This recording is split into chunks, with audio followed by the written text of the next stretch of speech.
Big Dog Chico, a.k.a. Big Red with the books. Episode 99, Chico. You ready? Warren Sapp episode 99. Let's get it. It's the morning room.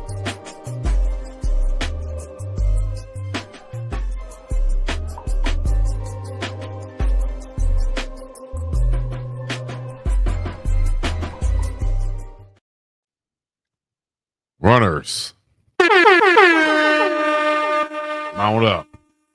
My bad. I'm gonna hold off a little bit when you do your intro. I thought you was ready then, so I'm gonna give a half a second more so I can make sure I don't cut you off. You know what I mean? So I can be on point with you. Because Manny out today, so it's all good. It's me running the board. Well, let me say this to you and Manny his absence. I'm so damn used to Manny cutting me off. I just thought it was the way y'all do business. Like you go get to episode 99, they'd be like, hey man, I'm not gonna cut you off no more. Yeah, for the 100 episode moving forward. As the blind man said, we'll see. We'll see. That's right. And we're going to see all our runners out there checking in with us in the chat right now. Put your city, your state, your country, whatever else in the chat. I'm going to be talking slower today as I wake up and get lubricated and get going. Got to get lubricated, man. I see Talladega's in the building. That's Bama. I see Gary, Indiana, 2300 Jackson Street. Where I graduated from, Talladega College. Yeah. Mm-hmm. I see Louisiana Glenn is in the building. Duval, North Carolina, by way of Duval, is in the building. ATL is in the house. San Fran. Toronto is in the building. T-Dot. Toronto has some of the best culture and diversity up there that the world can offer. Just know that in Toronto. I know what you're talking about. Thank you, sir. You're right there on point with me. And I appreciate everybody else being on point with me, too. Canada is underrated, boy. No. LA and hey, one thing Tolly Carr told me, man. Shout out to Tolly Carr, HBCU game day. Tolly Carr told me, he said, Neely, people don't lie about what they like. And one thing we say about Chico, he has not lied to us about what he liked.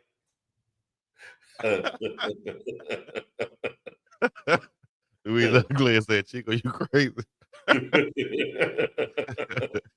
he be dropping y'all not so subtle hits. Y'all don't want to pick up on it, but he be telling you what he like now.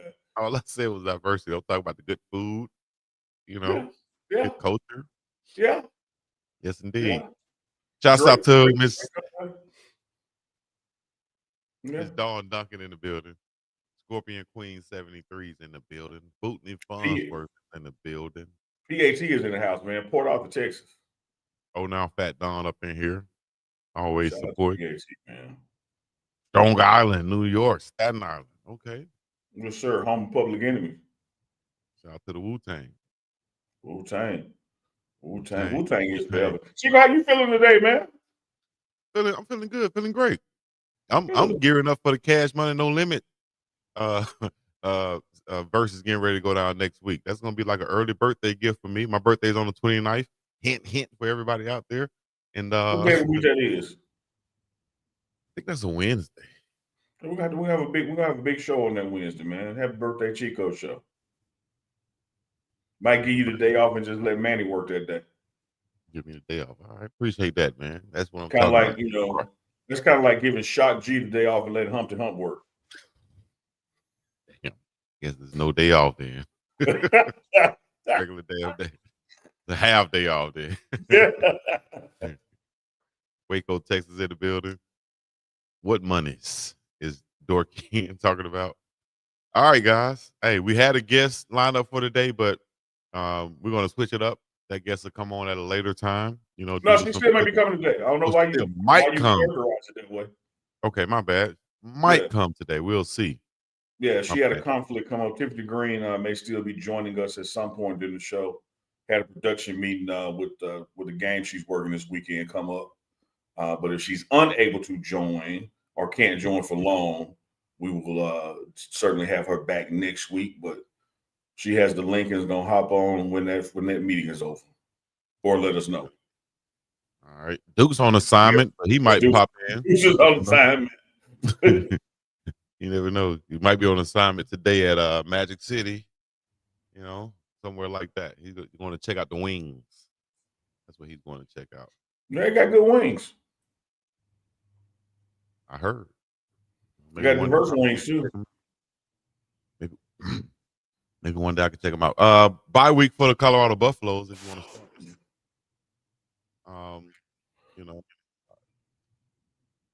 How's it looking? Just gonna practice for half a week and then get ready to head home for the weekend, or what? How? Yeah, a lot of players don't take that option just because of logistics. Some do. It's one of those things, man, where you're gonna have a Sunday meeting, and so the best thing to do to be back for the Sunday meeting is be back Saturday. Mm-hmm. And then if you leave today and have to come back Saturday, of course, depending on people's travel distance and plans, a lot of folks you'll find will just, as you used to do, Chico, right there in Beham, like it's just take the weekend off and just stay there. Because by the time you get somewhere, you end up missing the flight. You don't want them troubles. Right. And hell, I was just 90 minutes from my crib, but the gambit was you got to go through these little small town back roads and stuff like that. So you mess around and try to go home, you won't make it back to Birmingham. Not because you're late from a flight, because they didn't got you in one of these small towns and told you to step out of your vehicle. And now you got real issues. So. If they tell you to step out the car, it might be okay. They say you to step out the vehicle. Oh no! If they pat the top of it, say sit tight, buddy. Sit tight, buddy. Oh my God! I want none of those problems. K9 coming in. Yeah, exactly. So I definitely, and they would get you for a little. If your cousin had a seed in there 2 weeks ago, they'll get you for that. So yeah, I didn't take those chances very often to go back home for spring break. Hell, I stayed on campus for Thanksgiving one time. Thanks to the girl that was cooking next door to me, but yeah, she made it easier. But okay, yeah, what was her name? I didn't want to take that chance. Shout out to her, whoever that was. I don't remember. Karen. I remember her name. Mary Kate. Something like that. We know it wasn't. We know it wasn't Shafika. No, shout out to Shafika went home. Shafika went home. Shelly went home. Seja, she stayed there. All right, guys. Hey, man, I saw, speaking of Beham, SEC Media Day taking place for basketball. John Calipari had some interesting comments, man. 66 years old. There's been some other coaches stepping out, even on the football side. When Saban stepped out right before all this NIL stuff happened. And Calipari said, look, man, I'm about being transformational. Mm-hmm. When this thing becomes transactional, I'm out of here. Wow. I think that's the case for a lot of, veteran coaches who've been around for a while. That could be the situation that's going on in UNC right now with Coach Bill Belichick and staff. I'm speculating, but at the same time, a lot of these coaches, you saw Nick Saban get out, at this time. And I think a lot of coaches who've been coaching for a long time will see that and will understand the landscape has changed and say, man, maybe it's time for these new guys who understand this stuff to take over this, because, I'm about something totally different than about paying players to come play. I thought this was college football. I'm sure they're saying. So, shout out to Coach John Calipari, man. He's a legendary coach. Did his thing for a long time. Yeah, legendary coach. And I'm gonna roll with Big Papa Funk. He been transactional a long time. The issue is just like with Saban, not everybody else is transactional. There you go. Transactional. The field is the level. The field is level now that we're playing on. Now we good, And before it was under the table. Now it's where everybody can see. We good, I got Coach Cal's story for you, Chico. True story. All right. I know this ain't Uncle Chico live, but this is a true story. Yeah. When Coach Cal got hired at Memphis, you know me, Chico. Memphis second home, man. Mm-hmm. Running the streets of Memphis, right up the road. Coach Cal got hired at the University of Memphis, which I still call Memphis State because I'm old school. I was at the Adams Mark Hotel up there on 240 East in Poplar. They had a nice little bar area. I said, oh man, yo, Coach Cal sitting at the bar talking to somebody. I went over and introduced myself and had a Jack State hat on. And during that time, Jackson State and Memphis State used to play a lot. Mm-hmm. November, December before you got into conference play. And he saw the hat. And he said, Jack State. I said, yeah. He said, man, I'm doing all I can to keep that game on the schedule of games like that because that's just good for both programs to not only compete, but the recruiting footprint that we share. And, short drive for y'all to come up to us and, real competitive product, man. I really want to. And I was like really blown away. I mean, because I'm telling you, Chico, if this was a Friday, he had got hired Wednesday. Mm. And I was like really like impressed that he knew the nuances of his schedule and who they traditionally played, even though he was just getting there. Shout out to Coach Cal, man. Like we've been around a minute coaching, man. Yeah. Yeah. I heard, from what I've heard, he's a good dude, man. Mm-hmm. He did have that paper. Ain't nothing wrong with that. Oh, yeah. Oh, he can't recruit one and done's. But it wasn't transactional. It wasn't transactional. As he said, he's not trying to be calm. So, hey, stay tuned for that. You got UFC coming up. My boy Jay crossover and everybody covering that. If y'all want to hear about some UFC action, y'all tune into the channel each and every week for Crosswalk. Hey, King of Throne. I got another story about that. Because clearly you know the Dirty Dime, you know the Tennessee. If you know about Pure Passion. $35 VIPs. Man, go to Crystals after the club. Oh yes. Crystal's so underrated. The booty from the club. So pull up to the drive-through. Happened to be there while Church of God in Christ was having their convention. Later, the drive-through said, "Oh, y'all from the church service?" Just as she said that I paid with a water wand, she said, "Oh no, y'all ain't been to church."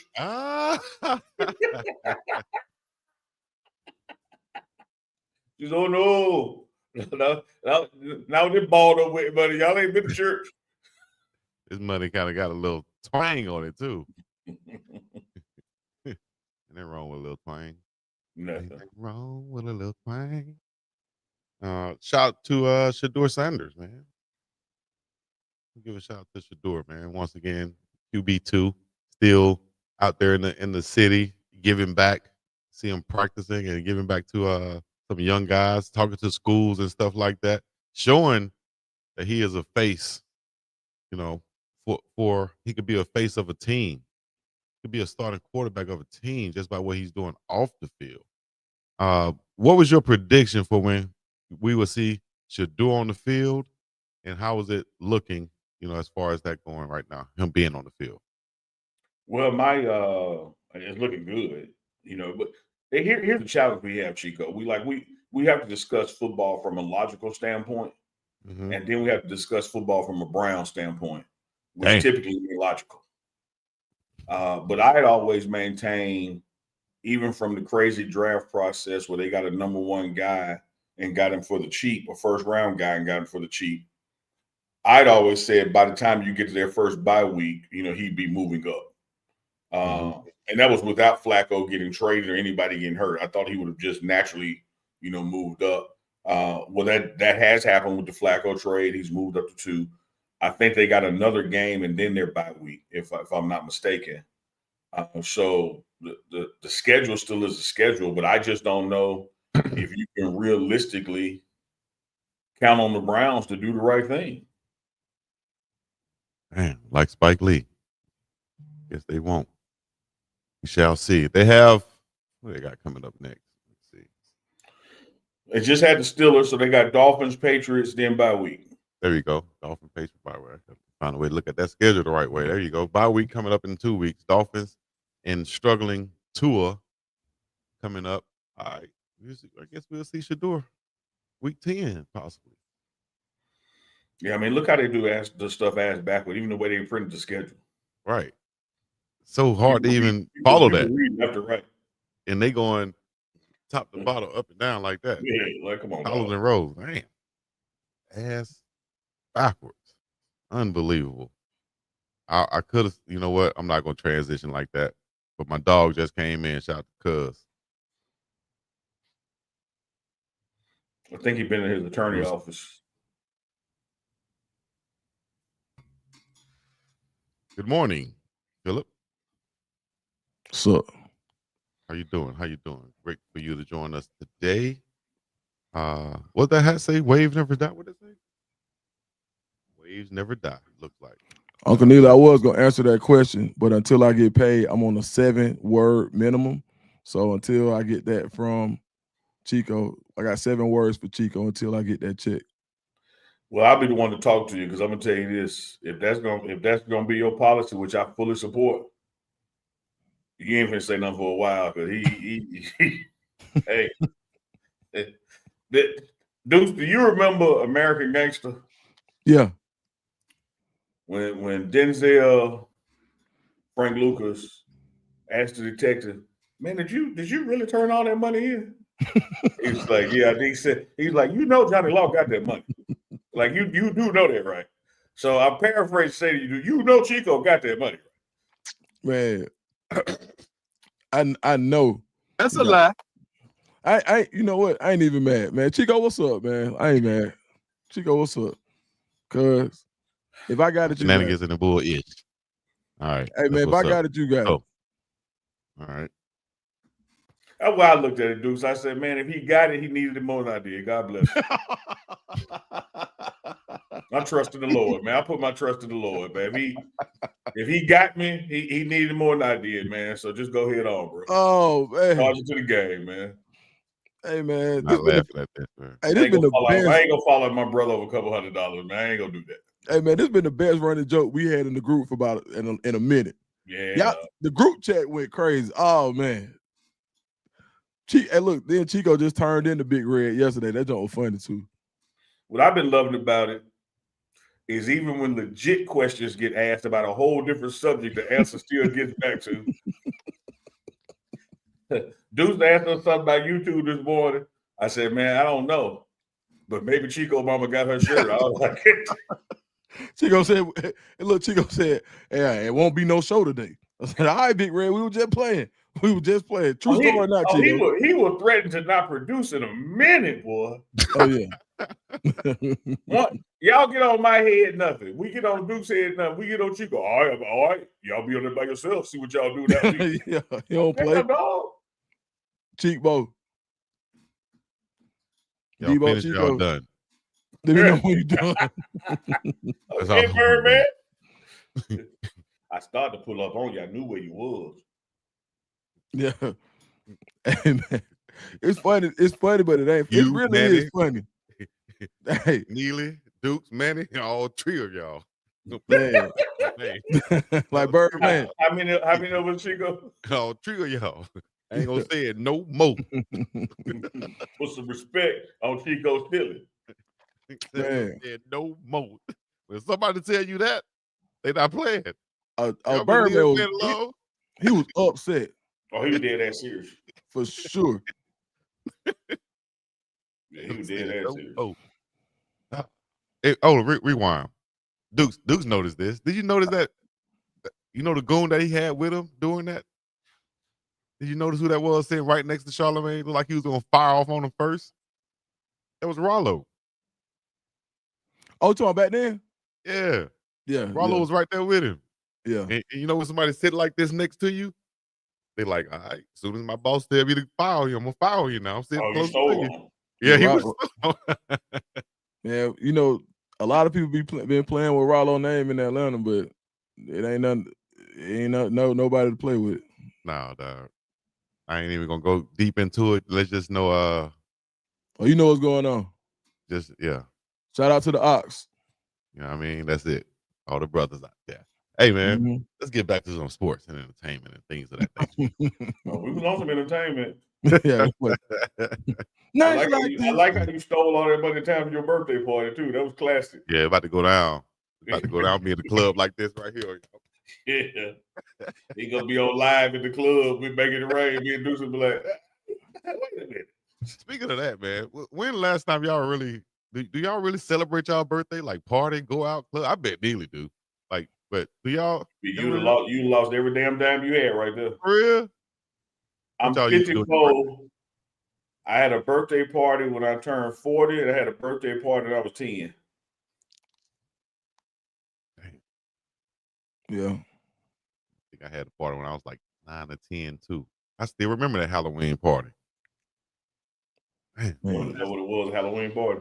Yeah, because my little 29th. So if my birthday mess around on a Thursday, my mom going, no, we ain't gonna celebrate twice. You're gonna celebrate on your birthday or Halloween, and which one you want? she not call you that. You went trick or treat for your birthday? Don't tell mama like don't do that to mama, man. Shout out to mama Horace. I can understand. I got a cousin born on Christmas, and all her gifts has been slashed. It's been HBD/X-Moss.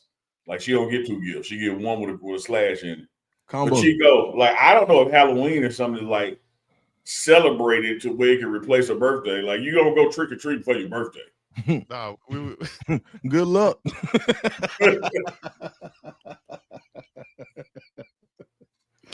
Mama got your ass, Chico. That's all I say. You gonna do one or the other. You gonna have a birthday or go trick or treat. You ain't gonna do both. Oh man, good luck. That's why you walk around so damn mad all the time. You had to choose between trick or treat and your birthday. Yeah, so crazy, dog. Oh man, what a damn choice. So my mom was so crazy. Let me just explore this for a second. If you picked birthday, that meant when Halloween came, you couldn't go get no candy with your house. You want a what? Yeah. Hey, mama, wear my costume. Oh, that birthday cake you ate. That's your costume. That's what a mama will say. No. Hey. Chico, you remember what you dressed up as that year? Confused. They thought he was the Riddler because he just had a big ass question mark on his shirt because he didn't know what the hell's going on. Oh man, he just a damn ball of confusion. I do remember what my friends came as because I was like, at a certain age you reach the point to where, like, you're still a kid, but then your friends take off and you're like, damn, they teenagers now. Like I'm still in the kid mode. So I think I hit that point at that party, right? I still had a kid costume on, but 2 of my friends came. They came looking so cool. They had on khakis, like a whole Dickie suit, and a Jason mask, and that was it. And I'm here with my face painted or some guy, clown, whatever, little kid costume. And they come there looking cool and fresh with the Dickie suit, some Jordans, and a Jason mask. I said, oh. Chico, let me tell you something about you, Chico. I'm Chico, still 10. They 11.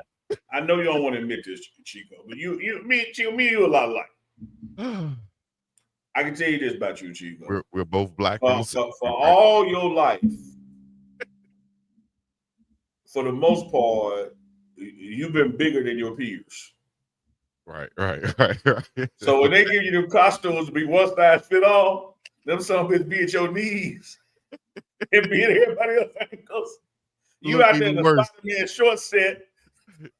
That's capri pants. He's like, what you doing?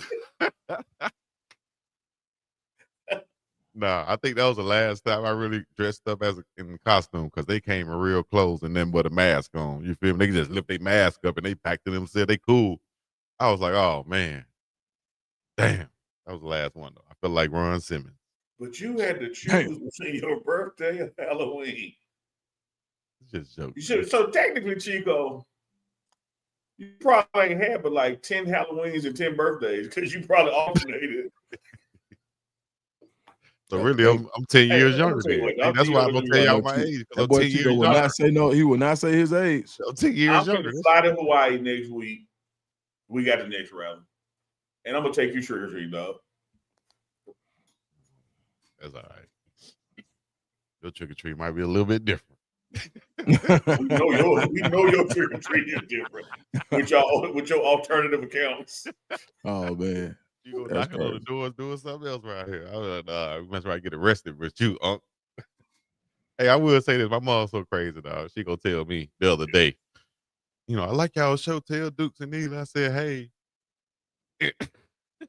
And she used to tell me this when I was little too. So she still tell, and she told my brother, she was, make sure you tell Dukes and Neely. I said, hey, and make sure you put some cologne on. Don't be around there stinking around them guys. Don't be around there stinking. I'm like, mama, we're not together. I'm like, I'm at home. They can't smell me. but But she but said that it means around she know anybody. you. I She knew know you was your gonna ass. say that. That's why I was gonna share this story, because I knew you was gonna flip it like that. Oh, that means she know your stinky She know ass. her baby. Cause look, my mama would ask me, Uh, boy, when you be out there in Colorado, you don't be out there farting out there like you do in the house. she know what time Cause it she is. know me. And your mama know you will show up busted somewhere. Uh, So she told about. Cologne don't help mustard. She would have told me to take a shower if that was the case. She just like to smell that cologne. It's all it is. She know what time it is. She Hey like man, the girls like that cologne. I'm like, man, we listen. Don't you see these things that's separating us? I'm in Hawaii. All right, they're not gonna smell me. Why she say the girls? Why she wanted you to have cologne on She always said around us? when I was Let's say little. we was in the studio together, Here we go. and See, she you said the want to break it girls down like the the wrong way. cologne. Listen, Dukes. Goodness gracious, damn. Let me break it down in layman's terms for you. All You the right, smartest one on the damn show. At least I gave you props for it. okay. Now I got to break it down for you. You know what the hell she said? She was just saying, What was the breakdown? no matter where you go, smell nice, have on cologne is what she was saying. No matter where you go, and then she will always add on to it. The girls like the cologne, trying to convince me to put it on. Basically, girls like the cologne, put the cologne Boy, on. I thought you was don't finna, just when put you it on said for the men in convinced, your life. my heart dropped. No, My heart dropped. When you said, I was like, Chico, don't do it. man, When you y'all said, so wild. man, it's all right, cool. Man, you Convince know me to what? wear But the cologne, dog. man, but just be like, even with my mom used to always be telling me, like, when she know I was going out of town, she be like, stay out the strip club. She's Damn. like, don't she know her baby. She's like, don't go, hey, stay out that strip club. Like, don't be going out. So yeah. Yeah. No, her baby If be in y'all that just strip join us, club. man, it is the morning run. Special guest Tiffany Greene scheduled to join us. She had a conflict come up. Gonna try to hop on before the show ends. If she doesn't make it, we're rescheduling that to next week. But she may be joining us any minute now. She had a production meeting come up on the ESPN side, so we shall see. But if not today, she will be with us next week. Dukes, before you hopped on, I was talking to Chico about Coach Calipari's message media day for SEC basketball. And the godfather of one and done said, if this thing becomes transactional, I'm so transformational. If it becomes transactional, I'm out of here.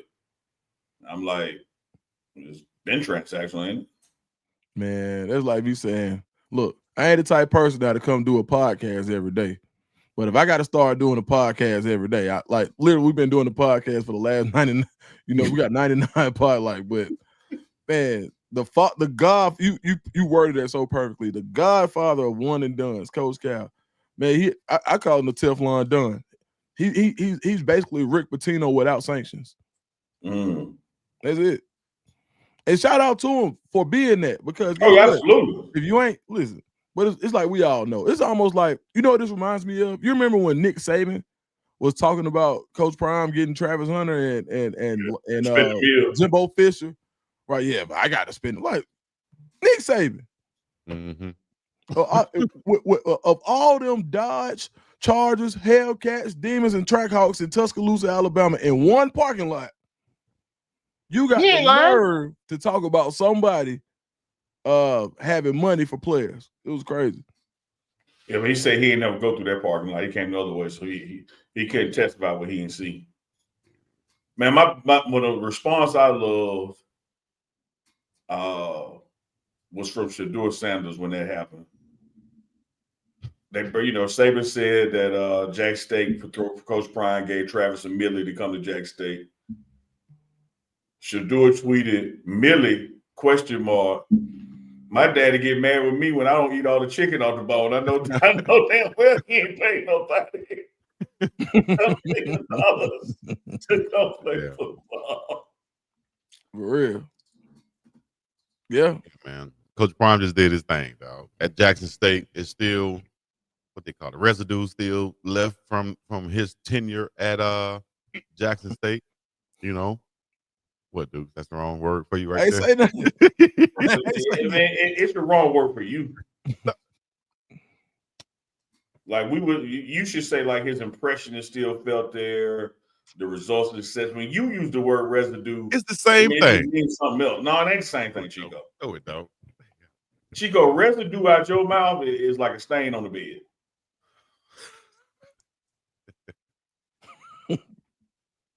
I'm sure you know about stains on the bed. I'm sure you know a lot about that, don't you? I got some stains on my bed here today. It's just one big ass stain. You think it's the pattern on the cover? Yeah, it looks like a tie-dye shirt. Hey, boy. Hey, man. Hey, man. Hey, man. That boy Chico say anything. Man. I'm still laughing at me. Hey, man, I'm gonna say, why you put no cologne on? Hey, man. Hey, boy, you are oversharing a heartbeat, boy. Lord. You know where that was gonna go. You know where that was gonna go, bro. Yeah, man. This discussion is truth. All right.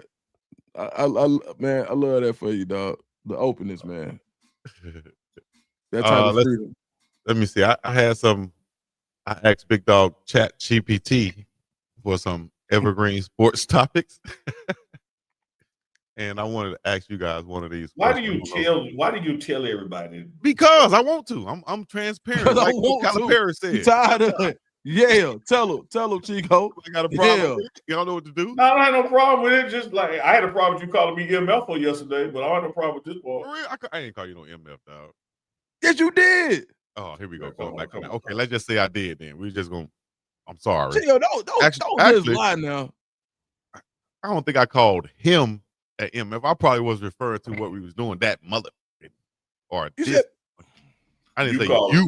MF, you called me MF. You said it was out of love. It was out of love. You ain't gonna come to me by no stealing. It was out of love. Wasn't the Dukes? It wasn't no fighting MF. It was like family MF, right? If it was, it sounded like you want to tussle. No, he wants to tussle. Boy, want to tussle now. That was a tussle. Like you didn't want to fight for real. He love a pile. Yeah, boy, crazy, man. I ain't mad at you though. I'm sorry. Go ahead, Chico. Evergreen Chico. What you got? That boy crazy, man. Let's go finish it up and leave it right there. I don't even know where to go next. What Chat GPT say?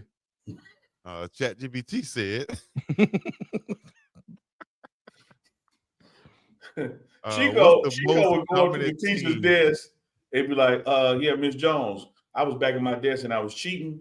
And like, why are you confessing? What you do is you walk up to her desk and you act like you're trying to talk to her because you know good and damn well she got the answers to the test under that paper.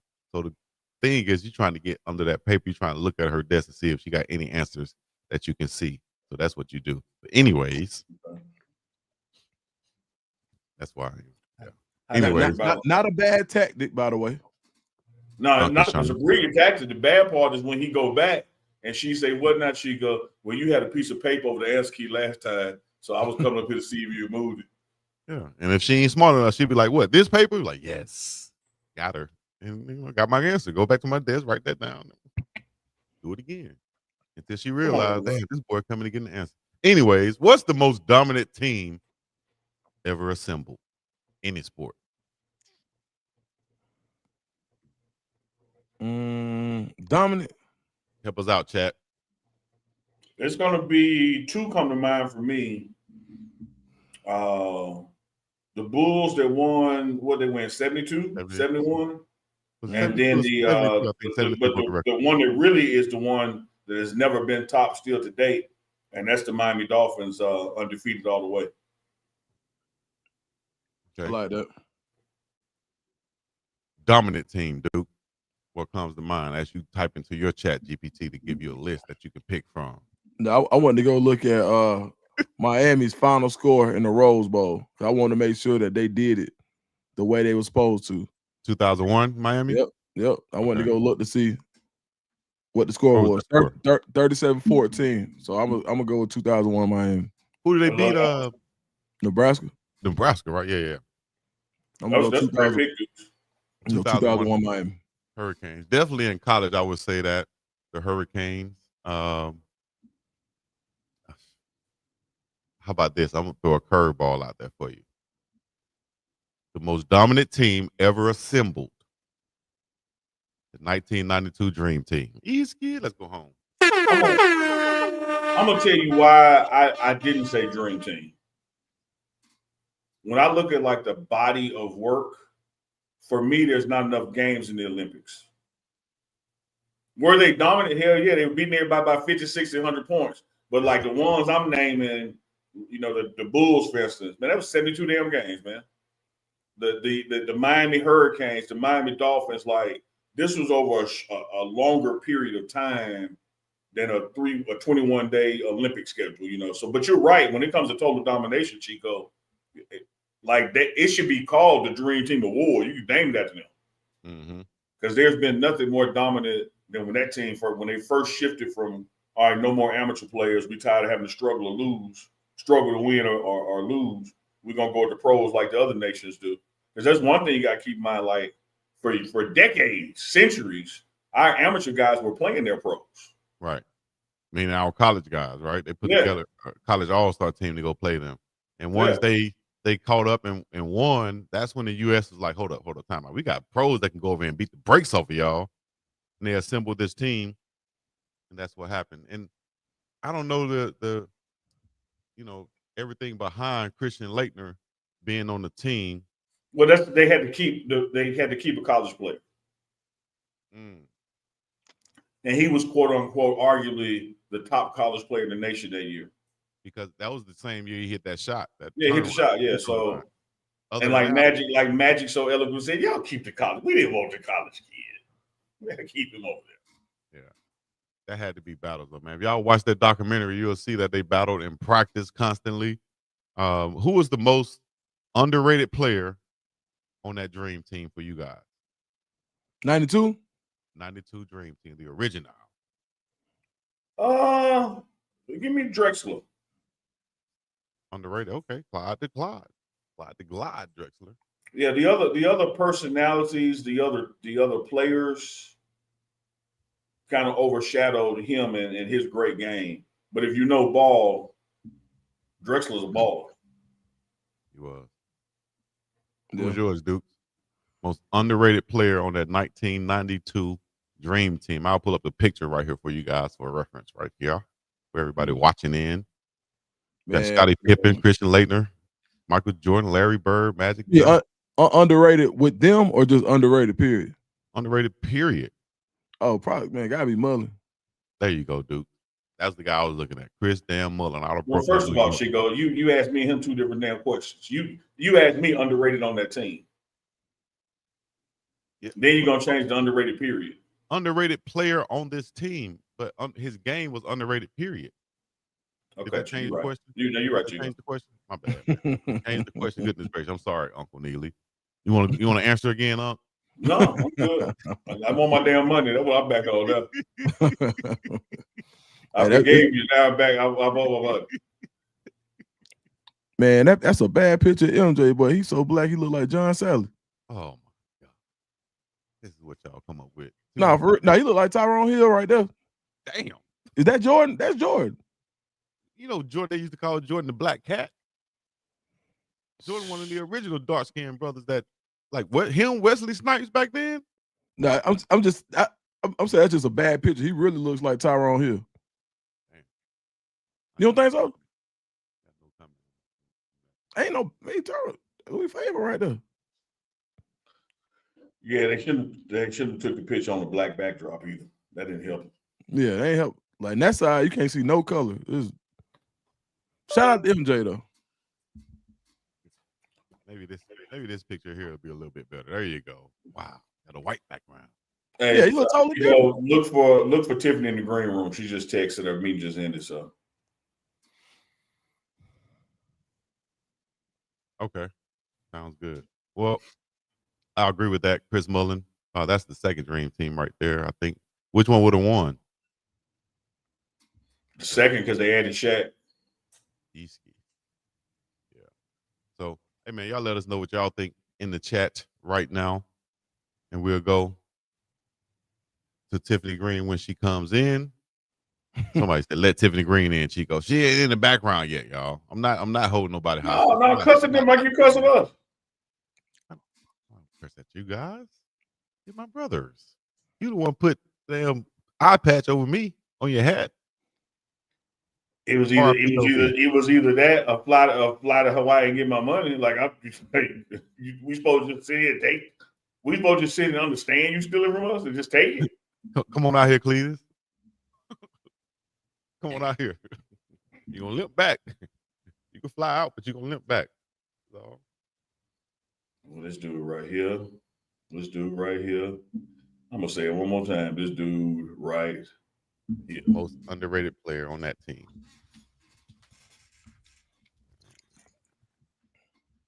All right, if we were the Three Stooges, who would be who?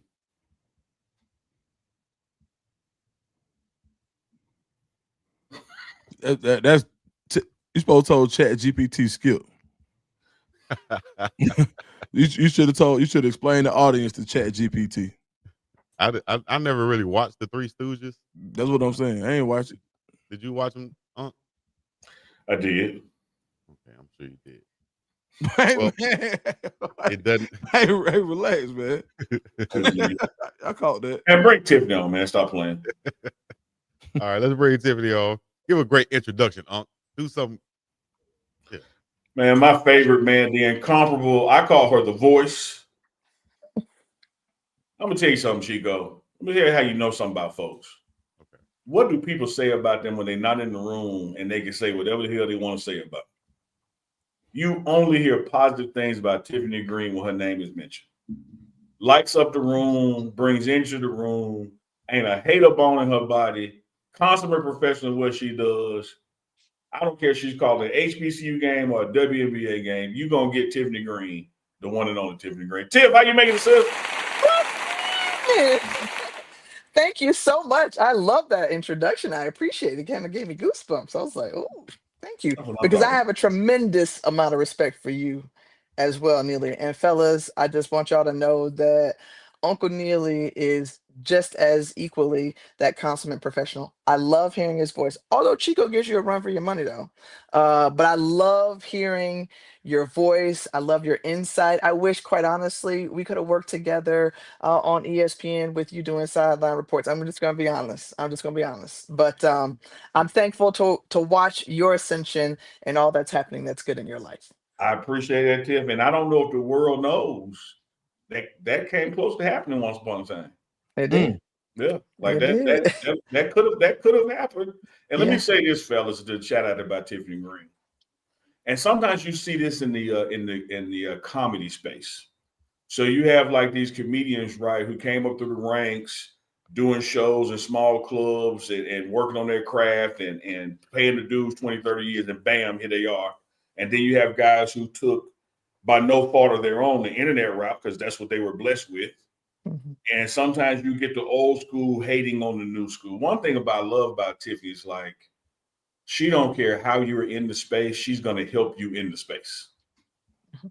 Like I've seen her spend time with people who were bigger than her, smaller than her, with like, she's going to open her heart. And you don't get that in a lot of industry people, no matter what the industry is. Like, it's going to be rare that a dairy farmer helps the new dairy farmer. But when the dairy farmer realizes that's not my competition, we all need more milk drinkers. Let's work together. Tiffany Greene personifies that, man. Straight up, for real, for real. Thank you. I appreciate that. Preach on that. There's always room. There's enough room for everybody to eat. And if everybody would take that approach and understand that, we could help make each other better and be better. So, yeah. Appreciate that. How y'all doing? I'm so excited to be on. I have a limited time, but like, it's kind of like Neely asked, hey, could you come on for the 100th show? And I was like, Lord, I'm running, trying to make 100. I know 99 and a half may not do, but I'm hoping that my time here today on the 99th show, the prequel to that 100th show, I'm happy to be on here for that. Well, we couldn't have a better guest for the 99th. And how it happened, you're gonna be covering FAMU's homecoming down there. You like, I'm gonna be on bid. I was like, shit, we ain't no need to trying that. Like you Right. know how we get home. I just wanted to be honest. I was keeping it all the way because I was at your homecoming Yep. last weekend, and yeah, Jackson State folks, they had plenty to cheer about. Everybody called a sigh of relief, sigh of relief. But what a fantastic game! That was the HBCU game of the year. That was one of the games of the year. It was an excellent game. Yes, So yeah. first African American woman to serve as play-by-play commentator for college football on a major network. Can you talk about how you got your start? Well, kind of like the dairy farmer who kind of tilled the soil and reaped the harvest over time. That's my story. So I started out in local news. I was a part-time production assistant, moved my way through as a one-man band through local television for the first 10 years of my career. And I was just trying to hustle on the side and find any and every nook and cranny and opportunity that I could to do what I really wanted to do and was passionate about, which was sports. News was my conduit to that, and it helped me to tell really great stories in the process. And when I was able to flip over to the sports side, I kind of was able to blossom from there. So I did a lot of different things in local news, and then was just raising my hand like, yo, but I could be a sideline reporter. Yo, but I could do play by play for volleyball, whatever it was. And then made that kind of full transition over in 2012, and then 2015 ESPN hired me full time to do just that. Did you ever feel any pressure? So I was doing a little research and I found out your dad was the first black news anchor in Tampa. Yeah. Did you ever feel any pressure to fill his footsteps as somebody who's also been doing historical things as just like you did? Yeah, to some degree, he was always pushing us, right? You're only as good as your last story, and it's never enough. So he was the guy who, by the time that I was, 4, 5, 6 years old, he was off television, but I would always hear about, oh, Dale Green, your father. I remember your father on TV. So there was already kind of this name to live up to, not just with my dad, but also with my mom. They were really, strong pillars in the community and still are. But he would always take me to, at the time it was the Sombrero, but Tampa Bay Stadium, let's go interview, Coach Tony Dungy. Why don't you give your opinion and write to the editor at the Tampa Tribune about what you think about the Bucks? Or when we go up to FAMU's homecoming, why don't you sit down and take the time to, try to interview coaches? And so he was always a huge driving force for me. And I was that person who just never wanted to let them down. I wanted to keep the legacy going. And so my parents, my grandparents, are huge reasons of why I'm here today, because of their investment in me, but also their example. Mm. Right? They made me want to be better. So I wanted to meet where they were or exceed where they were. And so now my dad is like, oh yeah, we're Tiffany Greene's parents. And I was like, no, no, no, Yeah, that's I'm still hard. Dale and Patsy's parents. I mean, Yeah. kid. That's what I'm always gonna be. And I feel like that little girl still, no matter what, no matter how old I get or what the Lord has allowed me to accomplish, I still feel like I'm just proud to be their daughter. So Man, that's amazing. I love your WNBA story and your covers there, because now the league, not that it hadn't been big before, but it's starting to mushroom again yeah. and starting to grow exponentially. But you have been in that seat when it wasn't the cool seat. Mhm. And now everybody wants to talk about WNBA and cover games. Talk about your WNBA experience. It's been fantastic. I love it. It's a league that's primarily made up of black women who are just badass. They are ballers. They are elite at what they do, both on and off the court. So my raising of the hands was right around 2019 or in that bubble area, or was that 2020? And so it was the Wubble down here in Bradenton. I got the call to say, "Hey, you're close by. I know we're still in a pandemic. Would you go down there?" Quite honestly, I had just had my, first son, and I was pregnant with my second, and I didn't feel comfortable doing it. So that's when the live from home concept formed. And I was one of those first experimenters, if you will, with that concept, where we got every feed that we could on our computer, and that's how we called games. So that Mm. 2020 season, when they were down here in the Wubble, or 21, I guess it was, I was able to call games for that entire season, and that was such a tremendous blessing. And then going on site, obviously, there's nothing quite like it. And when you witness the greatest players in the world, when you have your Sue Birds and your Diana Taurasi's or Asia Wilson, who is my goat next to Maya Moore, you have some. It is wonderful to get in on something and be a part of it when it's still burgeoning or still growing. And it took a long time for the NBA to be hot and where it is now. It had to go through its iterations before it is. So I think that the WNBA is a lot further along, quite honestly, than the NBA in terms of its start to now. Yeah, Tiff, I am only a spry 54, and I can remember when NBA games weren't live. Hmm. And so, like, Hmm. you're exactly right on that bell curve. Like, it's going to happen. We had a discussion the other day about to go for the WNBA or women's basketball. We put Cheryl Miller to the side since she didn't play in the league, but it was Maya Moore and Asia for us. Yep.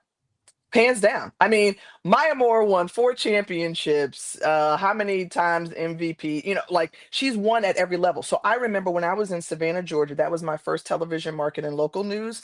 And she was at Collins Hill High School. And I got to cover state championships in Georgia and watched her. And I was just like, and I was a baller and hooper myself. I knew that I didn't have those level of skills and I wasn't going to make it to any other level than where I was.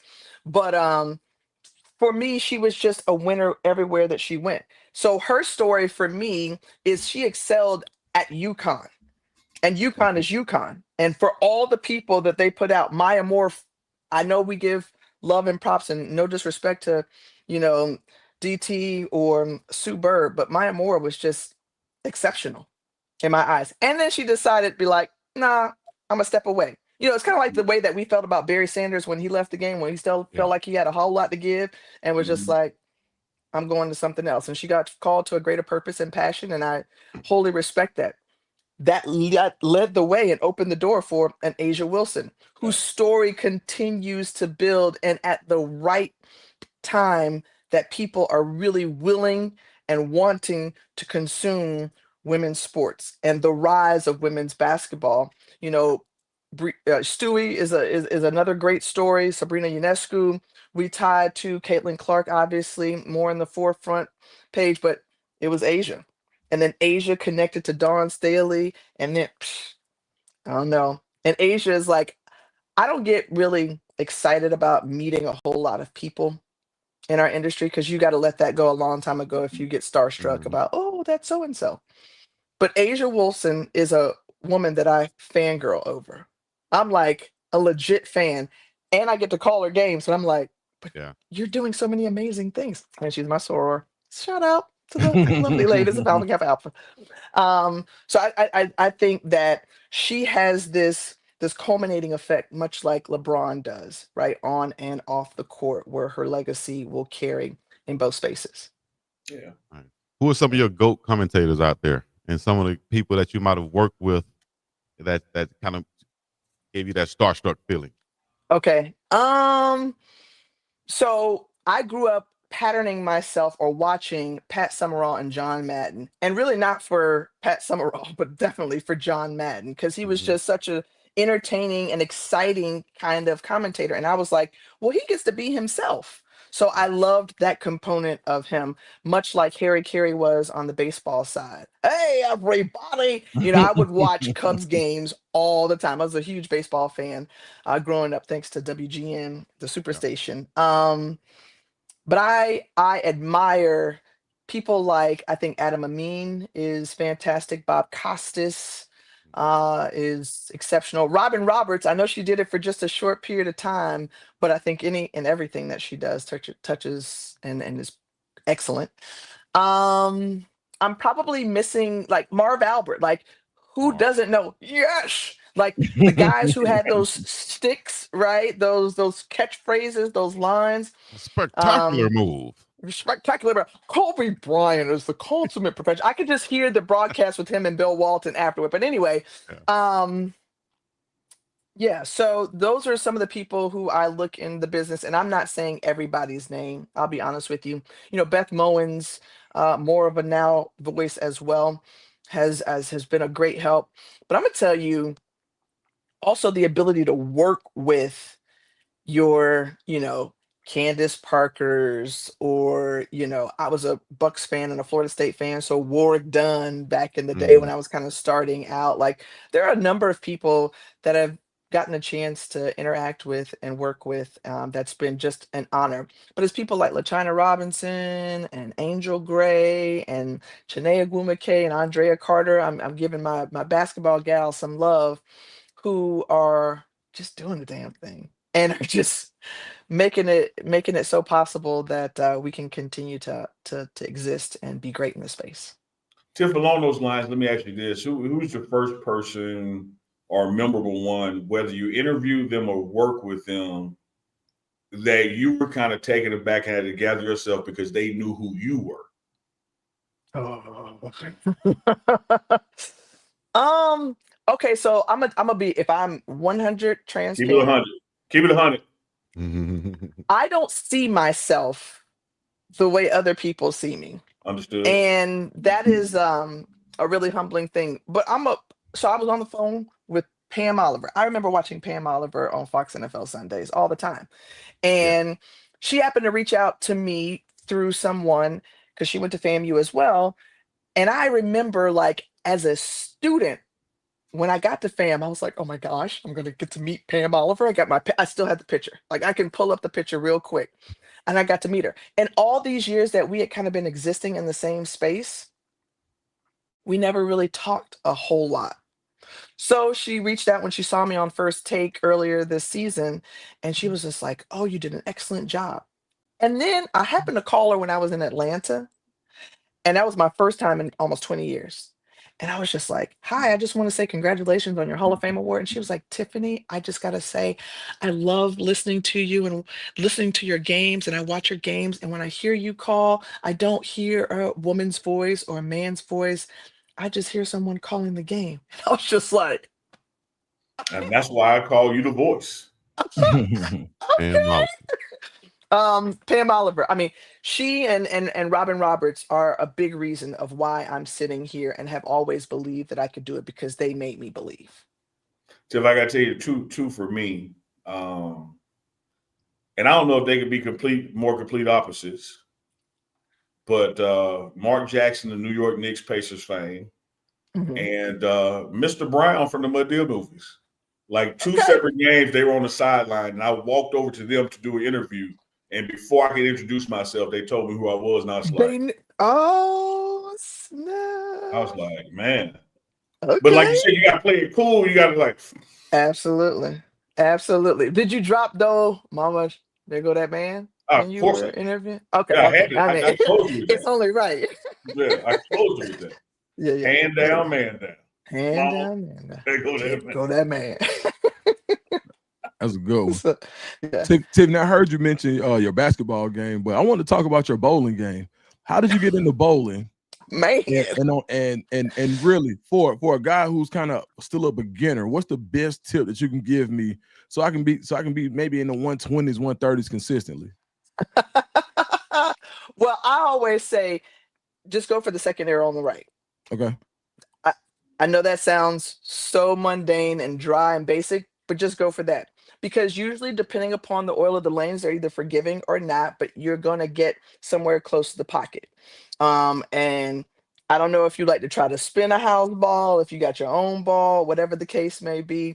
But the reason why I got my scholarship to FAMU for bowling, even though I had an academic side taken care of, was because I was going in the bowling alley for like enrichment programs during the summers at FAMU. And I walked in, and that's what I was using to hustle. Honestly, I was a pool shark, and I was making money on the bowling lanes because I was like, "Oh, come here, I'll bowl, I'll play with you on the pool table," and that's how I got my little extra change. Well, the guy who was running the bowling alley also happened to be the coach And Title IX had just kicked in where that was then made a sport. Oh wow. And he was just like, "Hey, will you roll a game? I'm in a tank top. I'm in some sandals and a skirt." And I was like, "All right." I bowled a game. I probably bowled about 150. I don't know what it was. And he offered me a scholarship on the spot. So Wow. I was the middle of the lineup, right? I had a white yellow dot. That means it's not going to do too much on the lanes. But I was a strong um 9-pin bowler, maybe, occasional strikes, but I was always going to pick up your spare. So I was Mm, going to always close my frames. That's the right. most important thing. Just close your frames. But I also almost lost my husband over that because we were engaged and we were supposed to go bowling. And he was like, "I don't really want to do that." And I was like, "Come on, let's just do it. It'll be fun. A little date night." And I whipped him 3 games in a row, and then we didn't talk for about 3 days, but we were able to mend fences. Right. So bowling, but you but I didn't. started doing it as a young kid. I was in bowling leagues and just for fun, just as an activity, but I always enjoyed it. Wow. Did you give him a rematch and throw a game so you could feel better? Or you just apply pressure like, nope, I'm just not that person. I know you're not. I I I I, wanted I them to like hear. to win. I want to be gracious in my winning, Yeah. but I want to win. I want to win. That's tough. I'll So tell you another thing yeah. I love about you, Tiffany Greene. I love people that love their people and love their stuff, right? Mhm, mhm, Because it reminds me of me. I see me in it because I love the way you love FAMU. mhm, I love the way you love and celebrate your heritage being black. I love the way you love mhm, AKA. Like the mhm. stuff that you touch, I don't think there's anything about you where you half-ass do anything. Like when you're I in try it, not to. like you do it. Mhm. I want you to know that this matters to me. Like this you set this up. This is a serious matter. When things do come about, this is a serious matter. I can't help it. But yeah, this means something to me. I'm gonna be honest with you all. I get asked all the time, "Well, Tiffany, you should move up. You should be calling bigger games. Like that matters to you. That should matter to you. You should want to do that." Certainly, it's really cool. And no offense to Kansas State, but I'm probably not going to get as excited about it as I do Southern Jackson State Mhm. or FAMU Bethune Cookman. I just feel good where I am. And if I'm promoting that these young men that I get to cover on the field are worthy enough and good enough to make it to the highest level at the NFL, I would like to be that same example in the booth. Like, it's not that, look, I'm here and not many people would think that I would be here. So let's, Mhm. continue to knock down doors and break ceilings and try for more. HBCUs matter to me. I'm a fourth generation Rattler. My Mm, parents instilled it in me. That's what I know. That's why I bleed orange and green. Legacy, tradition, those things are important to me. And I think that I thank my family. I thank my family and friends for instilling that in me because that's what makes me want to go hard. Again, like wanting to uphold the standard. Coach Prime always talked the standard is the standard, right? Mhm. You want to uphold the standard. I love y'all. And then in this, that standard is I think I'm a little late for my next coach's call. Sorry. Tiff, we got to have you back on. Yes, I would love to be back on. I appreciate y'all. I thank y'all for taking the time. And happy 100 tomorrow. Yes, indeed. Thank you. Hey, y'all be well. Appreciate you. Tiffany Man, the Greene. voice, Tiffany Tiffany Greene. Greene, legendary. You heard her, Russ. She's going to come back.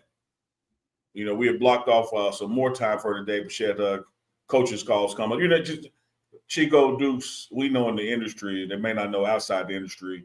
When you got a game coming up, you have what's called production meetings. That's right. And so when you hear Louis Riddick calling the game, he says, "Yeah, and I talked to Coach Prime the other day."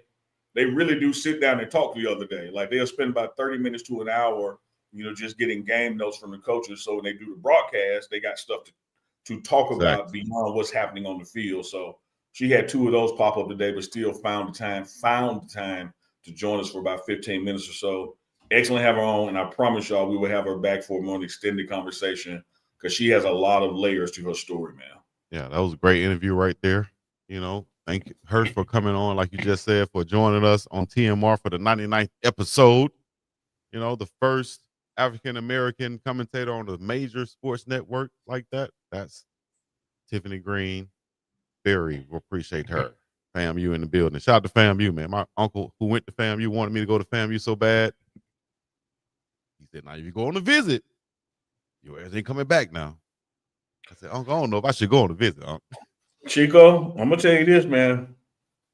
Y'all see this right here now. That's right. Y'all don't know how this almost didn't happen.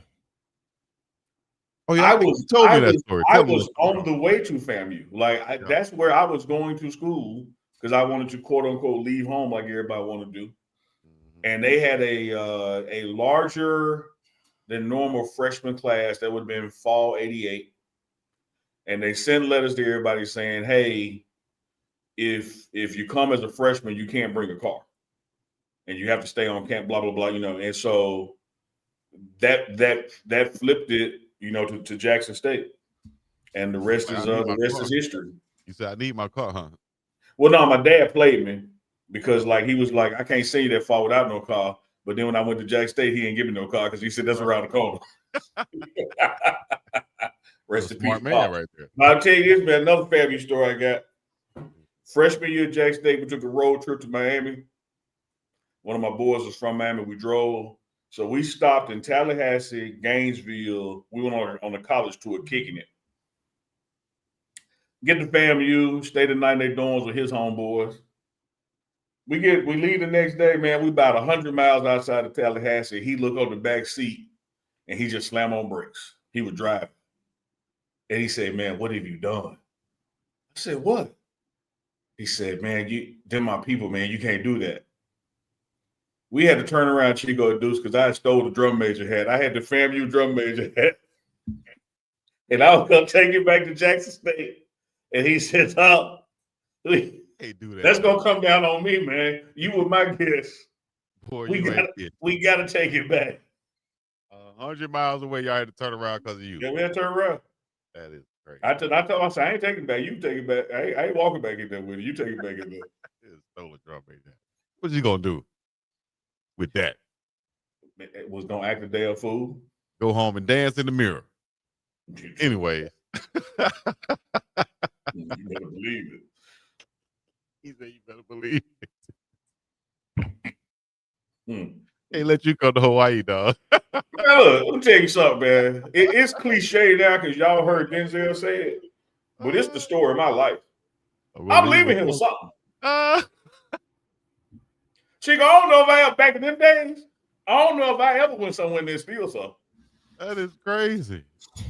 And you talking about look, you know what? So okay. So your almost school was FAMU. That was your number 2, Uncle Neil? FAMU was 1, Jackson State was 2. And then when FAMU fell off, I went to Jackson State. What was your real number 2, Chico? Just the number 2 school. If you didn't go to UAB, where you would have went? I think it was either Louisville or Auburn. One of them. You Dukes? Auburn State. Cool. That's in Atlanta. It's in Auburn. Albany, Georgia. Yeah, I meant to say that's in Georgia. Yeah, it's in Georgia. Auburn. I was literally going like financial aid, apply for. It take a long time, and we was roommates. Worked out in the last minute. Shoot. I told you guys I was on the the math club. I was in the math club in 8th grade, right? Because my girlfriend was in it. I just wanted to follow her. Next thing I know, we taking trips to all these big schools for a math competition, right? One school they sent us to was Clark, Atlanta, and Emory. Both of those in Atlanta, right? Mm-hmm. Emory. One of them is a girls' school. No, that's Adna Scott. Oh, Emory or Clark is not a girls' school. Neither one of them. Clark, man, what? Clark in the middle? Oh, you talking about Spelman? Emory is like you talking about Spelman? Yeah, Spelman is a girls' school. Well, one of them looked like a damn girls' school because I remember they said it was like 15 to 1 girls to guys at the school in Atlanta, And I was like, damn, they ain't got no football team though, or at least it was like mid-level. So I was like, shit, I'll go to this school. Spelman is an all-girls school. Morehouse is an all-male school. Right. My boy went to Morehouse. But but they right there together in the AUC. Exactly. So in the AU Center, you got Clark, Morehouse, Spelman, and Morris Brown. All of them right there together in downtown, on the west side, really on the west side of Atlanta. That gotta be one of a lifetime. That has to be one of a lifetime. Once in a lifetime type opportunity. You have all those schools, that little melting pot in that small area, man. That was different. Yeah, we used to go to the AUC. We were still we always used to go to the AUC. Like even it was just it's crazy. I don't know. Maybe Tiffany brought it out of me or something. I don't know. I feel like I got a confessional heart right now. Let me tell you something else I should steal all the time, dude. we 10 minutes after. Go ahead. Get into it. I steal all the time. Leave us in here, Chico. You go to like the McDonald's and like the promo displays or the manager awards that be on the wall, like right there by the cash register. My mama, right? She would come in my room and you couldn't even see it on the wall because I got manager of the year, employee of the month. Oh man, this nigga, man. So one time I'm at McDonald's on Highway 80. Shout out to McDonald's. You just go places and steal. Yeah. I'm standing about to pay for my food. Man, a lady right there by the drive-thru window said, "Miss Cleveland, he here." And I know you're talking about me. So manager came out the back. She said, young man, can I talk to you a second? I don't know if she want me to give me an application. I said, yes, ma'am. She said, look. They got a camera. A lot of my people up here work hard, and the only recognition they done got in their life is from McDonald's. Could you bring some of our plaques back?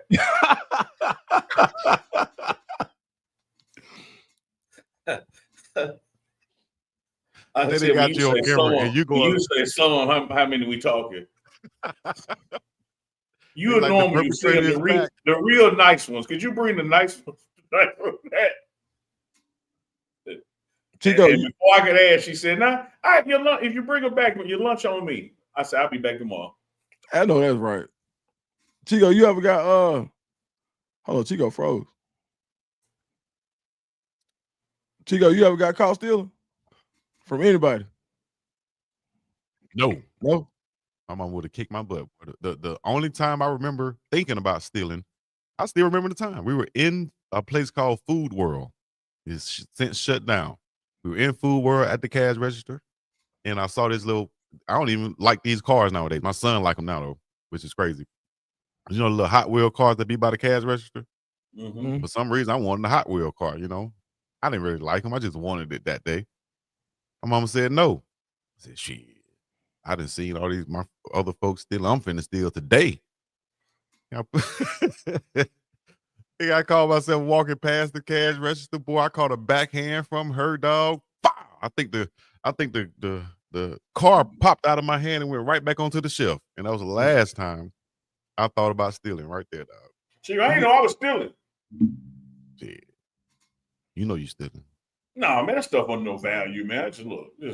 I tell you, I do wish I still had this. Value.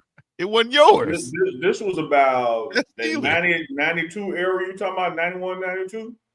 From the same McDonald's on Highway 80. I just smooth walked out with the Michael Jordan Dream Team display. I just like, I smooth walked out with it. Now I will say this: if this considered stealing, I'm guilty. Eating a grape out of the grocery store, eating the plum. Did you pay for it? They ate a whole plum. I was testing them. Yeah, a whole plum is different from one grape. I test a plum. That's different. You gonna buy a bunch of plums? I'm taking a bite to put it back. This happened to me literally yesterday. I was in Costco. I pick up a bag of plums, and one of them had already been opened, so they fell out. I was like, you pick up something and they fall out. You're like, damn. Why did I pick up this one? So they got extra plums just in the basket, right? I was like, shit. Should I take them and try them? Nah, I'm not gonna do it. I know it's somebody watching on the camera right now, and they saying out of all the people, we're gonna watch the dude with the braids. Absolutely. I told Cam that we was in the grocery store. I was like, yeah, you know, people used to just eat grapes like in the store, and it was cool. Yeah. He was like, for real? Like that's They don't remind me of something right here. I forgot this one. Speaking of displays, the manager at the movie theater told me the same thing. I came in one night, me and a chick, I was Jack State student, stayed in Glen's apartment. Whole damn apartment was decorated movie theme. Came in there one night. He said, "Dog, I make a deal with you. If you stop taking my damn displays, when the movie come off the air, I'll let you have them. You can just come up here and legit give them." What'd you say? A deal? I said, "Deal." They got a bribe. He said, "Man, you can't be taking my Malcolm X promo while Malcolm X is playing. Like, I need that to sell tickets." That's crazy. That's unbelievable, dog. Man. Like, that's one thing, like me knowing technology and cameras and stuff, like that's kind of, other than my mama slapping me, that kind of deterred me from doing it, dog. Like I know somebody watching somewhere, you know. And Man. So the key is to walk with confidence, though, like you're supposed to have. No, I'll do you that. Can't go out there looking around stuff. You just got to pick it up. Walk. I'll cheat in the classroom before I try to steal and try to walk out of a door, and they stop me at the door. That's embarrassing, dog. You're not gonna do me like that. No. I told you what my mama told me a long time ago. You ain't got no shame. She said, "Whatever it is, you weren't born with no embarrassment, Gene. It ain't in you." Chris, you nail it down. That's a good. What do you say? Miss Dawn Duncan, girl, you funny.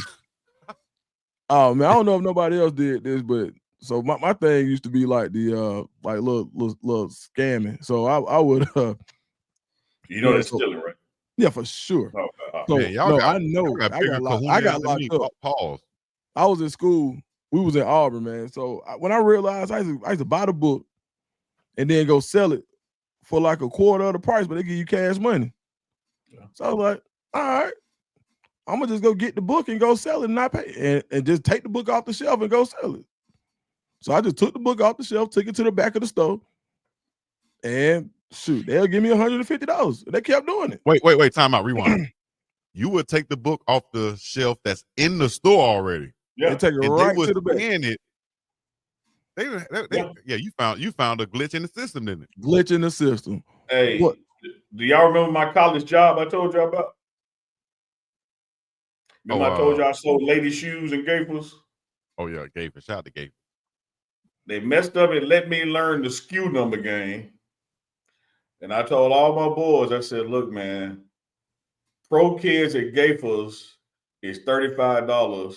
Pro Kids at Walmart is $9.99. You can go buy them from Walmart, return them here, and keep the profit. Man.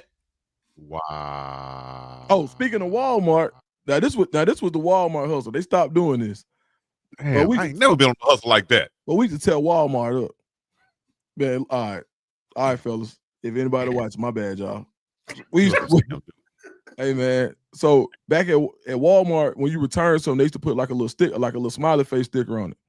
Mm-hmm. So you could go get some, you could go buy some for like $1.99. Smiley face sticker. And then go return it. Go buy it at a Walmart and then return it to another one, have your receipt or whatever, and then they give you a smiley face sticker. Go take that one, go to the back of the store, go get you a power drill, go get you some. Go get one of them air rifles. Go get something that costs about $200-$300. Put that sticker on and take it up there, and then you'll get store credit for whatever that was. So now you got a $200-$300 Walmart card. You can either sell for half price or get $1.50 for it. Like you got $300, you sell it for half, or you just go in there and buy you a PlayStation and sell the PlayStation, or play the game. But man, we ran. I think we the reason they stopped doing it. Hey, Keisha and Love, Dukes is just like you. I used to have homeboys. We get to Walmart, and they would go to where you put the baskets at outside, and they would just look for receipts. Yeah, and they would do exactly what Keisha Love said. What? No matter what's on their receipt, it could be baloney. They're gonna go get the baloney and go return it and get the money. Man, I saw that on Instagram. what the dude say? Scheme, stealing with, yeah, or whatever his name is, stealing with whatever, You talking about and he did Professor that. Jug?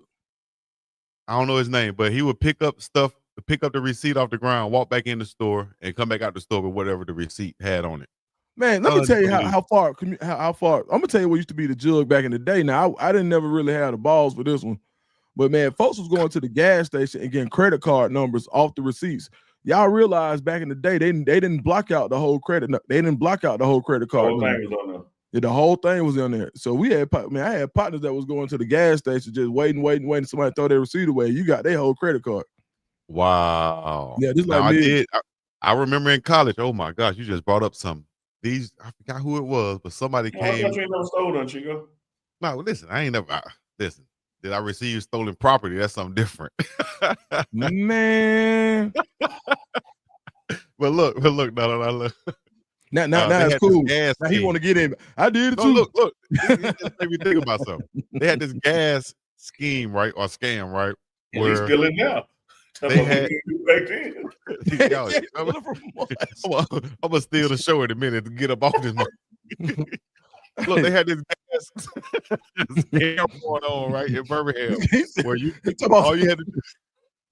He's scamming us. we talk about shit we did 20 years ago. He's scamming us. He's still 2 days ago. Still a damn story. Hey. Oh man. Hey. These tears are real, man. I'm crying. They're still trying to judge us for shit we did when we were 18. He stole from us last week. Yesterday. Hey, see the dollar.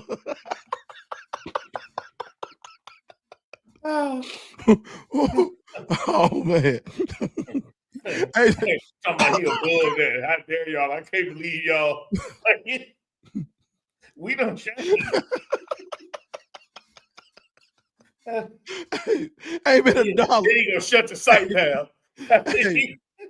Hey man. That was so silly, man. Oh, shit, go ahead, go ahead, Chico. You. That was so damn silly, dog. It don't make no sense. Chico technicality Cleveland. That's crazy.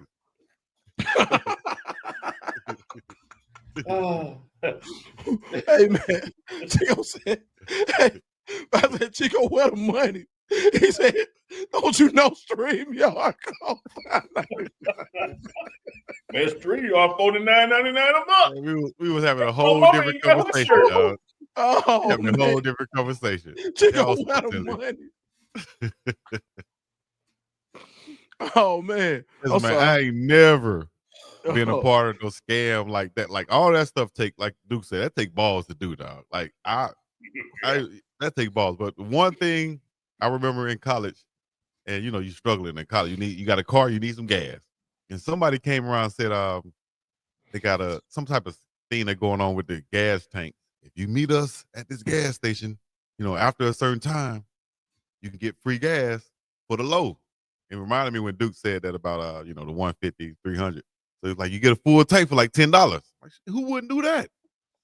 Man, you pull up at the gas station after 8 o'clock, it's a whole line of cars just getting gas. And that's one thing that I did. And they had a little scheme or whatever on the gas tank. I don't know how they did that, but that was about the worst I could do, to where I'm not gonna be the one running the whole system. You might catch me getting some gas, but that's it. Where'd you get this newfound confidence then?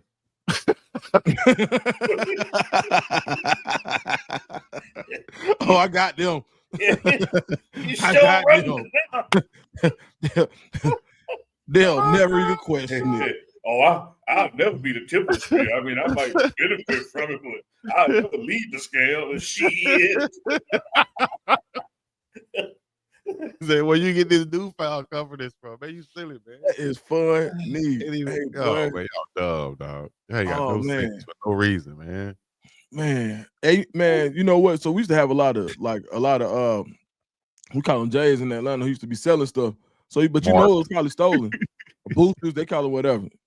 So, man, the last time I participated, this is God honest truth. I used to buy stuff off the street all the time. Like I had, I know where to go get it. I bought a computer, a brand new computer almost. Like it still had plastic on some of the stuff. But I knew, but the box, I bought it for $60 at Old National at 3:00 in the morning. I'm leaving the club. Oh. I see Bucket Man. Shout out to Bucket Man. Bucket Man had a computer. All right, Bucket Man. How much? He wanted $120. Boy, I would give you $30. Come on, dude. I gave him $60. Brand new computer in the box. I get home. The computer had it was computer, but it also had the mouse pad with somebody's name on it. It had a pack of pens, and it had the surge protector. I know he got this out of somebody's office building. Yes. Man, so look, the funny and the messed up part was I had that computer for a week. I had just got a digital camera. Y'all remember digital cameras was big like in 2007, 2008, whatever. Yes. I had like a 10 megapixel digital camera. We go to Miami, and they hit everything I had with me. The cleaning crew cleaned us out. Everything we had. Clothes, jewelry, everything. And I said, but that had to be my karma. And I don't need parking in the handicap space no more. Like I ain't taking nothing from nobody. That camera, all that stuff I had with me on that trip, it meant something to me. So I said, you know what? That's it for me. Dukes. I got a similar story real quick. I'm at home, just getting back home to Selma. Look at Neil. Neil's so silly, dog. I got a similar story. You know? Hey, watch this though. Watch this. Dukes. I get back home to Selma, dog, in probably like a year. So I'm starting doing these videos and stuff. I had already started, but I meet this young guy, and all of a sudden he has these Apple computers, like the ones I'm looking for, the Apple desktops. What? So you said this young man. So you said you had this young man had some apples you were looking for. The Apple computer, dog. Oh, okay. All right. My bad. Go ahead. Not apple bottom jeans. All right. With the boots with the fur. No. Anyway, he's a producer. Okay, go ahead. All of a sudden, look, you roll out slowly but surely.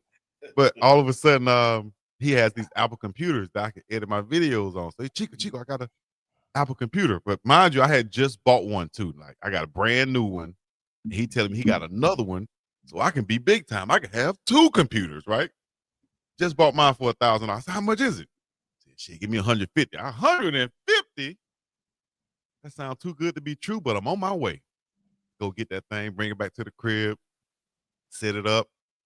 And just like you said, some of the information is still on the computer. So I see a name that I recognize.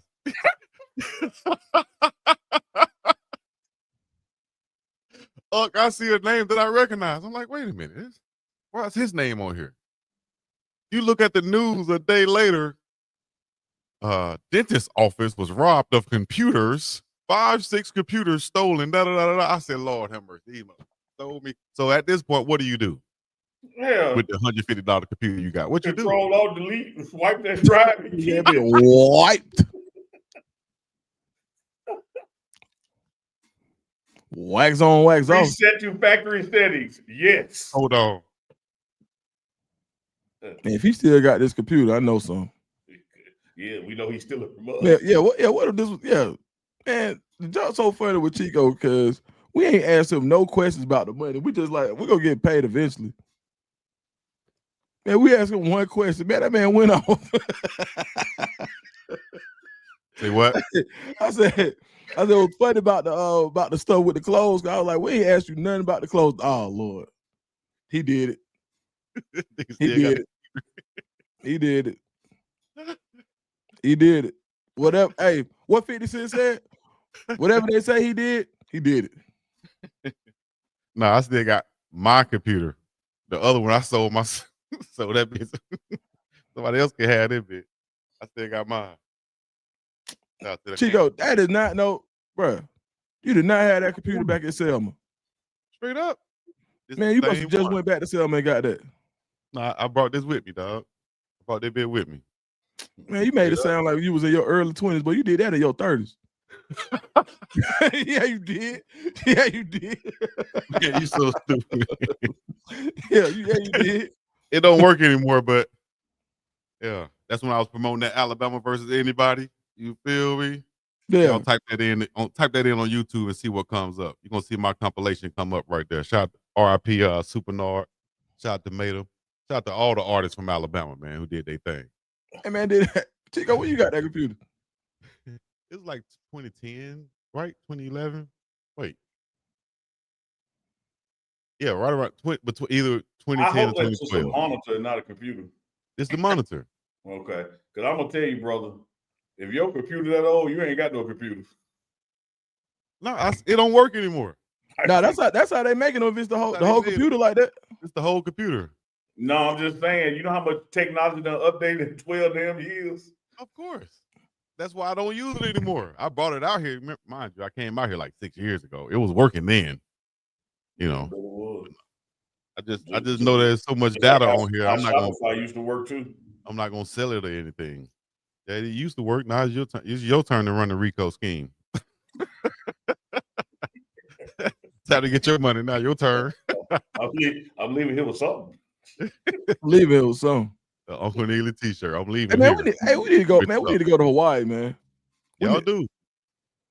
Man, yeah, we need to pull up to Hawaii, do a morning run from Hawaii. Let's do it, man. We're gonna do everything but a damn run out here. Yeah. I just want to meet the twins. But we'll never see the twins. Hell no. No corruption. No corruption. No outside influence. Hey man, what did you? Hey man, could you know what I just thought about though? I'll put it back on there, Chico. All right, chat. We gonna get. All right, this here's your chance to get it out since y'all want to play so much. Y'all got 30 seconds to say where the merch money went. Now, so look, now we got. Not them fake ass twins. Louisiana Glenn got a shirt. I think Sabrina Blankenship got a shirt. Debbie Garcia got a shirt. Uncle Neely got a hoodie and a hat. What you trying to do? My auntie got a shirt. 4 or 5 people. My auntie got a hoodie. My cousin got a hockey jersey. That's 8 sales at least. That's about $1,000 worth of sales we just talked about. We ain't get $1, Chico. $1,000 worth of sales, man. Y'all must. You know what? Since you put it like that, since you put it like that, that's called gross sales. Gross.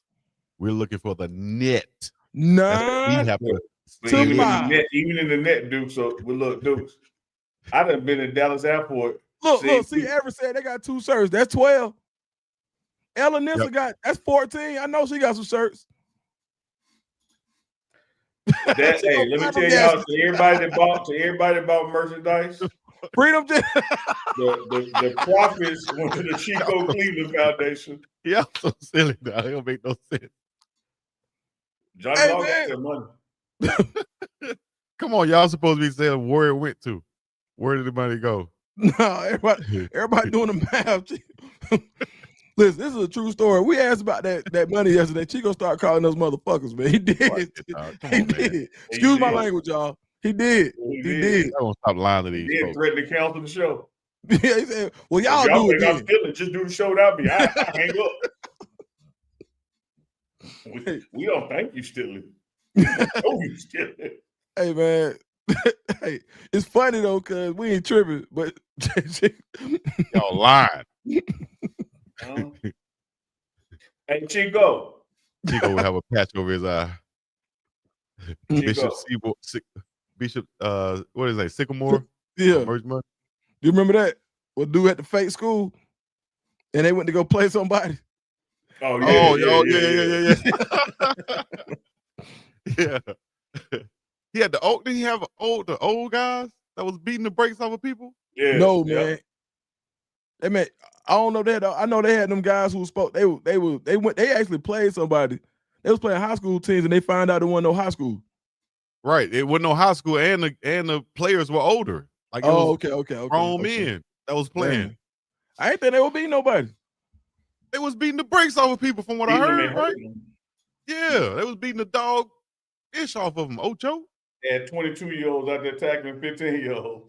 And it was like, damn, but didn't have no building, just like Chico. We ain't got no website. Chico, you think we should announce one of the special guests for tomorrow? Hey, you want to let them know? Why not? We'll let y'all know. Join us tomorrow on the Morning Run live. We got the legendary WWE diva Natalie Eva Marie will be joining us. If you watch wrestling back in the day, y'all know Natalie Eva Marie with the pink hair. That's right. Chico gonna love it. Ain't no telling how Chico gonna act tomorrow. We all should be loving her. We all should be 100th episode that she's coming on. Natalie Eva Marie and her I think she's like 6 million followers on the ground. Mm-hmm. Hey, y'all read this one. See Maven. Hey, Chico, boy, you so stupid. What's wrong with you, man? Man, see Maven. You and Chico go to hello. There's something left. See Maven, hey man, we appreciate that. See Maven, hey, I gotta respect. The first year isn't about profit. It's not it's about amount enough to where I felt like y'all would want to split it anyway. You know, and honestly, if y'all want to hear, huh? How you just gonna tell us it ain't enough that we don't want it tonight? Marie coming on TMR for sure. Hey, Chico started talking, ain't nothing come out. He said, I was reading that. Sorry, man. Yeah, she'll be on tomorrow. King of the Throne. Hey, see, maybe you right though. Appreciate that, see, Maven. Chico better have PSC before this show. And we appreciate the 29 for sure. Yeah, we appreciate that. That'll give us something that he done stole from us, but Chico funny, man. Y'all go. Hey, you know what? I wasn't trying to allow this to be on the show yesterday, but I went back. I was trying to edit some parts out to go, post. And I went back and watched it. I was actually laughing. I was like, yeah, it was pretty funny yesterday. Hey, man. Pretty funny. But we're going to leave it at that, though. All right. Thank y'all for coming out. This has been the show and a half of the morning run, Show 99 tomorrow. Guess what's going to happen tomorrow also? 100 damn episodes of damn playing with y'all. We're going to get to tomorrow, but we're going to share some deep, we're going to share some thoughts tomorrow, man. It's going to be the first show that Uncle Neely is going to peel off his Velcro beard, and y'all going to see what's underneath. And it's going to be the last show before Chico get indicted. Because he either come clean and correct the ball, we go to the people, dude. Hey, Duke, boy, all you got to do is, all I got to do is just reach out and act like I'm about to poke Uncle Neely. He going to come back quick with it. That's all. Hey, man, that man say he finna get indicted. Hey, y'all stupid, man. What's wrong with y'all? Hey, man. Like, 5 days a week playing our faces, still in the money. Hey, man. Oh, man, it's all funny, man. Golly. Yes. Got another collection plate going around out there for all of y'all runners. Man. Make sure you tip, leave something, pay your tithes or whatever you want to call it before you I don't know why it's out of here. I don't know why it's so funny the fact that Chico not just keeping the money. It's cracking me. Chico just money. What money? Chico, for real, dog. Like, y'all want to open the books? Let's look at the books. No, we'll do it in the morning. Y'all gonna have people thinking. I guess y'all gonna see in 76, 33. At the top of the show. We're gonna open up the conversation about the books tomorrow, Chico. We'll give you a nice and we're gonna stop talking about the books before people start believing this. That's what we're gonna stop. But y'all messing up the future money that's coming in, man. You took the site down. What you talking about future money? Dude. You burned the Carter and talking about the future money. Oh man, it cracked me up every time. You can't burn it unless you built it. The Carter. That's right. Y'all got y'all matches? You just said. Going up in flames. Y'all know what it is, man. It's the morning run, TMR crew. Big Dog Chico, badass Uncle Neely. Hey, y'all get out of here in the chat. Leave the chat. Put in the chat on the way out. Open the damn books. Y'all put that in the chat. Hey, drop the book emoji. Yeah. They're gonna be Put disappointed. over the damn books in the chat. We're gonna Hey, see if y'all y'all tomorrow. want the books to open, if y'all want the books to special open, y'all guest go order Natalie something. Marie and Y'all Chico go order open something the right books. now. Y'all go order something right now. He crazy. Y'all go order something right now. Don't do it, y'all. There's something wrong with him, man. Go order something right now, punk. Man, thank y'all for coming out, man. For my deacons. Open the damn books. But Chico, wow, man. Ain't no books over here. One of my teas was an Unk tea. Anybody order no damn Uncle Neely t-shirt? Your mama did. That's why she ain't get it. You ain't send it to her. My mama ain't get her shirt.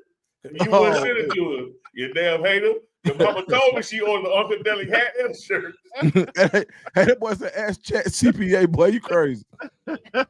Oh, man. Oh, man. It's all crazy. Lord gee. 100 episodes tomorrow. Once again, man. We're going to get up and out of here. Can we leave now? Can we leave now? Hey, I'm going to laugh about this for the next 30 episodes, man. Leave. Keisha and Love, I appreciate it. Keisha and Love. Keisha and Love. It's baby. We going on vacation with that. Keisha and Love. You know what I mean? How you think I'm gonna fly you out? Trying to save up money to fly you out, Keisha. Man, see y'all tomorrow, man. Morning run. Thank you. Natalie Eva Marie, Big Dog Chico, Duke Scoop, Uncle Neely. 100 episodes of TML. We out.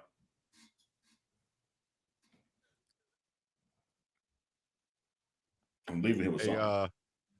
I'm looking for something, but I'm not gonna say it. Thank y'all for coming out. God bless you. Have a blessed day. I'll be up and out of here. Peace and ability. But Chico just kept the money. All of it. What money? I can understand still at half. He ain't sent us shit. Still 20%, Chico. You stole all of it. Everything. Like, damn. All of it. Who steal everything? Out your mouth, clean. Well, you like the Grinch that stole Christmas. They wake up and every damn thing up. Hey, man. Hey, why? Is on the HBO special of P's up and H's down, they said, "What percentage do you give them?" He said, 0. It gets nothing. Peace in the Middle East.